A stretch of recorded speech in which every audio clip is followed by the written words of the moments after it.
আল্লাহ দেখছেন, আল্লাহ বিচার করবে, এছাড়া আর কিছু বলবো না। আমি তো, আমার মা আমার বাপ গাল খেয়েছে, আমি হক কথা বলি বলে তাই গাল খেয়েছে, তাহলে কি হক কথা বলা বন্ধ করে দেবো? না, বন্ধ করবো। এটা হয়তো আমার আল্লাহর পক্ষ থেকে পরীক্ষা। আমিও দেখেছি, অনেক কষ্ট হয়েছে। কিছুদিন আগে কলকাতায় দাঁড়ি ভর্তি নিয়ে গাল দিয়েছে, গতকালকে তারা নিজেরাই গোষ্ঠী দ্বন্দ্ব করলো, আমার মা তুলে গাল দিচ্ছে।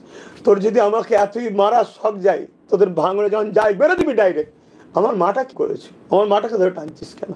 তার কি দোষ আছে এখানে? যদি তোর নজরে মনে হয়, তোদের নজরে মনে হয় বাস খারাপ, আমাকে মেরে দে, কিন্তু আমার মাটাকে ধরে টানলি। তবে আল্লাহ দেখেছে, আল্লাহ বিচার করবে। পাশাপাশি আমি লড়ছি হকের জন্য, অবশ্যই আপনাদেরকেও বাঁচাবার জন্য লড়ছি। এক ইমানি দিক দিয়েও বাঁচাতে চাইছি, ধর্মের দিক দিয়ে জালি হুকুমাতদের হাত দিয়েও বাঁচাতে চাইছি। আজ আমার মা আমার বাপ গাল খাচ্ছে, গণতান্ত্রিককে সামনে রেখে, সংবিধানকে সামনে রেখে প্রতিটা গ্রামের মানুষ ভালোবাসার বা যাদের জন্য কথা বলে, যারা মনে করেন আব্বাস সিদ্দিকী কথা বলে, কি করেন আপনারা এটাও আমার দেখার একটু দরকার। তবে সংবিধান বিরোধী, গণতন্ত্র বিরোধী কোনো কর্মকাণ্ডকে ইসলাম মানে দেশে বাস করব সে দেশ বিরোধী বা দেশের সংবিধান বিরোধী কোনো কর্মকাণ্ডের দিকে যাবেন, এটা ইসলামও অ্যাকসেপ্ট করে না, আমিও পছন্দ করি না। অবশ্যই আমার খুব ব্যথা লেগেছে। আমি এ বিচার আমার আল্লাহর কাছে দিয়েছি, আল্লাহ দেখেছে, আল্লাহ তিনি শুনেছেন সব, তিনি বিচার করবেন আল্লাহ, এছাড়া আমার আর কিছু বলার।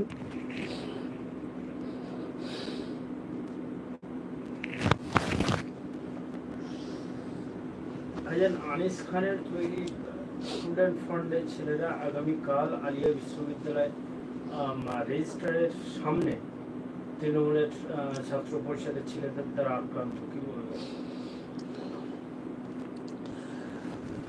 দেখুন, রাজ্য সরকার হচ্ছে মাদ্রাসার দুশ্মন। 32টা মাদ্রাসা বন্ধ করেছে, শিক্ষক বন্ধ করে দিচ্ছে। তাহলে সেই রাজ্য সরকারের ছাত্র সংগঠনের শোভা দেয় না তারা কোনো মাদ্রাসা প্রতিষ্ঠানের ছাত্র ইউনিয়ন করবে, এটা তাদের জন্য মানায় না। কিন্তু তারা জোর করে নিচ্ছে কেন? মাদ্রাসার আলিয়ার জমিকে বিক্রি করতে হবে, আলিয়াকে মিটাতে হবে, আলিয়াকে ধ্বংস করতে হবে। আলিয়া হচ্ছে পশ্চিমবাংলায় মুসলমানদের একটা পেহচান, অনেক বড় পুরাতন একটা ঐতিহাসিক মাদ্রাসা, অতএব সেটাকে শেষ করতে হবে। তাই তারা গুন্ডাগিরি সন্ত্রাসী করছে। আমি দিনের শেষে একটাই কথা বলবো, এই সরকারটা এত জুলুম করছে দুটো কারণে। এক, কেন্দ্র সরকার ইনাদের দাদা হন, কেন্দ্র সরকার আমার দেশের যিনি প্রাইম মিনিস্টার, তিনি সম্পূর্ণভাবে এই সরকারকে বাঁচিয়ে রেখেছে, সাপোর্ট করছে। ওনার যখন কিছু প্রয়োজন হয় ইনি সাথ দেয়। দ্বিতীয় নম্বর, এর জন্য যত পাপ হচ্ছে, অত্যাচার হচ্ছে, যাই হচ্ছে, সম্পূর্ণ দোষী আমার রাজ্যের প্রশাসন ব্যবস্থা একটা অংশ। আমি জানি না আমার প্রশাসন বন্ধুরা পরকালকে বিশ্বাস করেন কিনা। যে কোনো ধর্মের সাথেই সম্পর্ক থাকুক, ধর্মতে হিংসা বা জুলুম করা শেখায় না, বা অভিশাপকে বিশ্বাস করেন কিনা।